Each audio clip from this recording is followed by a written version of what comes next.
Alright guys, TacticalRab back again today. Hope you're all doing well and enjoying your day so far. Welcome back to VALORANT News. Huge updates today on the Tier 1 and the Tier 2 side. The groups have been confirmed for the Challengers bracket going forwards. Very interesting groups. Some say that Group B is way stronger than the other one, and there are some very spicy matchups to come. Very much enjoyed your thoughts in the comments below. Hit the like button if you enjoy. Subscribe if you're new as always. I'd greatly appreciate loads of great support over the last few days. Love to see it. Let's keep cracking on, baby. First of all, this announcement from Valor Leaks last night that the replay system is finally in the works. It has apparently been in development for a few months. They are targeting a release sometime later this year. It might not even arrive this year, but a replay system, which has got to come eventually, obviously, they've got to do it at some point, is now being worked on and will be arriving at some point in the near future, or maybe in the far future, who knows. That's right, games, baby, with their focus here on the replay feature, which arguably should have been in the game by now. Also, confirmation from Danny that formerly worked with Sentinels briefly, but is now going to be the assistant coach for G2. They are a team that I think is getting slightly overlooked actually in some of these rankings we'll see here in a second, especially in their group and how well they might perform,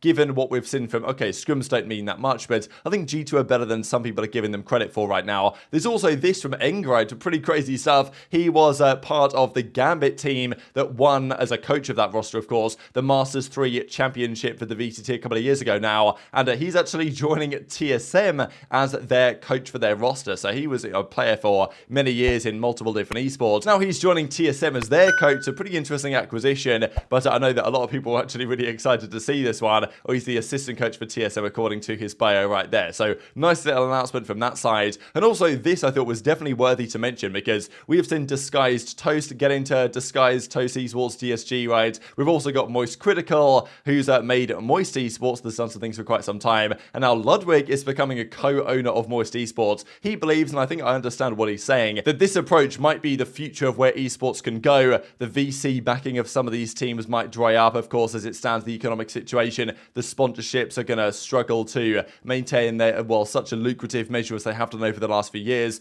Big organizations laying off many different, 100 Thieves laid off like 30 employees recently. Other teams doing similar things. So I think maybe this kind of creator-led esports ecosystem might be the way things are going in the future, and it's quite an exciting prospect. Now, we know what Disguised Toast have done as course recently. We also know the fact that Myth, I believe, was also interested in signing a Valorant team. So I don't know if at some point there could be some interest here from some of these creators to sign more of these tier 2 teams. That's obviously what Disguised Toast has done. Whether Moist Esports could sign a certain team in tier 2, I guess we'll see. And there is one that needs renaming because Squirtle Squad, as Governor confirms here, due to a conflict of interest with Riot and Nintendo, we got to change our team name. So unfortunately, the Squirtle Squad will no longer be a thing, which does make sense to be fair, but it's pretty funny while it lasted. So, best reply will be our team name going into challenges, and yeah, due to trademark issues, not COI. So as people are saying, it should be Moist Esports, which would be very nice to see, but we'll see if that actually comes true, because there isn't long to get things finalized, right? It's the 1st of February where the challenger scene kicks off, of course, very soon indeed. Now, last night, as Knights Arena confirmed, the Bulls have made their decision. Here's Garrett doing, the announcement of the group. So he puts all the Bulls in here and then reads them out. So basically the way they do this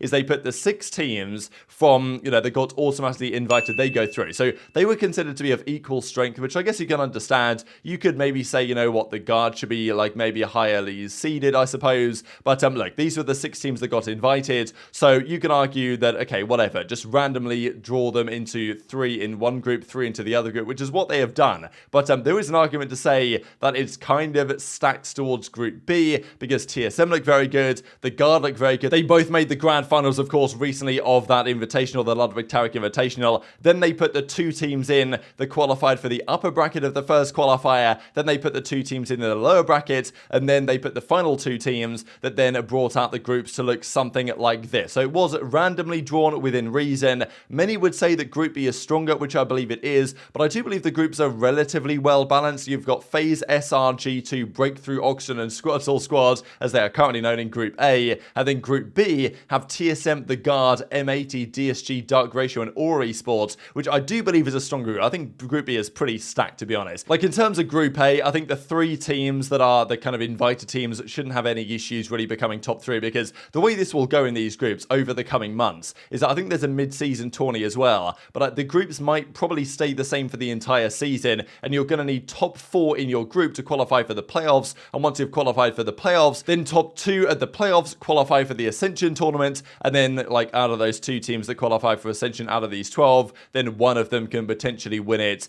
out of the 8 teams in the entire Americas to go up to the Pro League. So that's what's going on. But as I say, Group A, I think the kind of the top tier teams that got invited, FaZe, SRG2, shouldn't really have any issues in one of these 3. However, Group B is very interesting. Like, unfortunately, we don't get Steel versus ShahZaM, but we do get, I mean, TSM, the Guard, M80, all very good. Like, I think M80 was considered one of the favorites here, actually, and so are the Guards. And then you've got DSG, then you've got Dark Ratio, which also aren't a team to overlook. So, yeah, I don't know. I think, honestly, a lot of people would say it will go by seeding, but it's going to be a very interesting few months right here. Now, these were some of the reactions. As Som says, M80 versus the Guard. I dreamed about this day for years, so we are going to see that relatively soon because they are in the same group, and I mean, that is, a lot of people would say, based on teams like NRG, tier 1 teams, that have practiced against both of these teams, those are, in many people's eyes, the 2 scariest teams in tier 2, and they were in the same group. Even as Valen says, from the Guards, Group B looking spicy, you better beg for mercy for M80. We're lucky to get 6 rounds when we play them in scrims. So, I mean, yeah, maybe M80 are going to go into that group as favourites. FNS has a slightly different agreement, and he says, you know, Squirtle Squad is going to take it all, but unfortunately not called Squirtle Squad any longer. Unfortunate as it is, and even as Cody points out here, right, Vanity saying people sleeping on G2, so that's kind of my agreement as well. But I do think G2 are slightly better than people are suggesting right now, and the largest part of that maybe comes down to the Plat Chat rankings that they did last night. So here we go. Looking at the groups, right, just if we take their rankings at face value,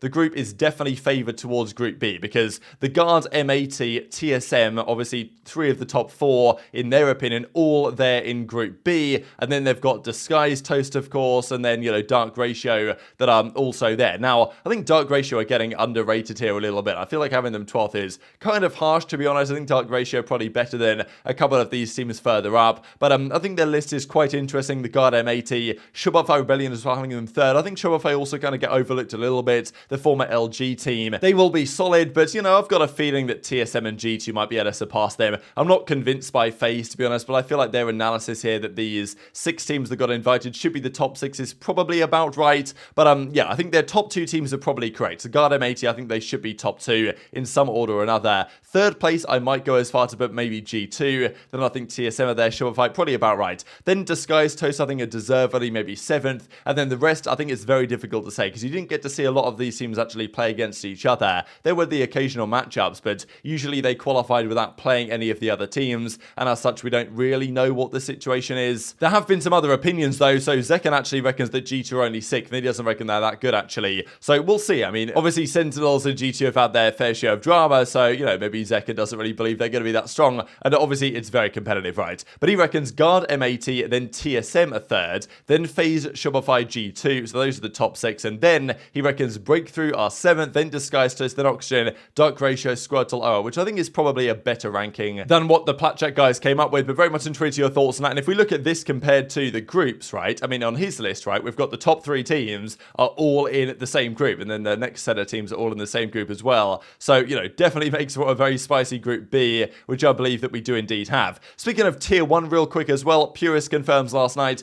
this is the prize pool for the VCT lock-in in Sao Paulo, starting in about 3 weeks' time. 500 grand. You know, it's not exactly mega, let's be honest here, but it's an interesting one. I think it's probably about right, to be honest, for what might be expected for this tournament. I think they could have gone a little bit more. The fact that first only gets 100k is a bit strange because usually the first place team will get about 40% of the total prize pool, which would be about 200k. So, you know, I guess they're splitting it quite further down the grid, which might make sense because I guess, you know, it's single elimination in large parts. Chit has not been happy about the entire format, right? The single elimination, and I can understand the frustration from these players, the fact that they've got to fly out there to Brazil to potentially play one series and come home, which does happen in other sports and stuff, but I don't think the format was the best way they could have done it. And as Chet is kind of implying here, the pretty weak prize pool for a pretty weak format tournament, or maybe he's saying that it's a good prize pool considering the format. I don't really know. Platchat, of course, also did their predictions for the grand finalist going into the lock-in event, and DRX was actually the most represented team here, which I thought was kind of interesting to see.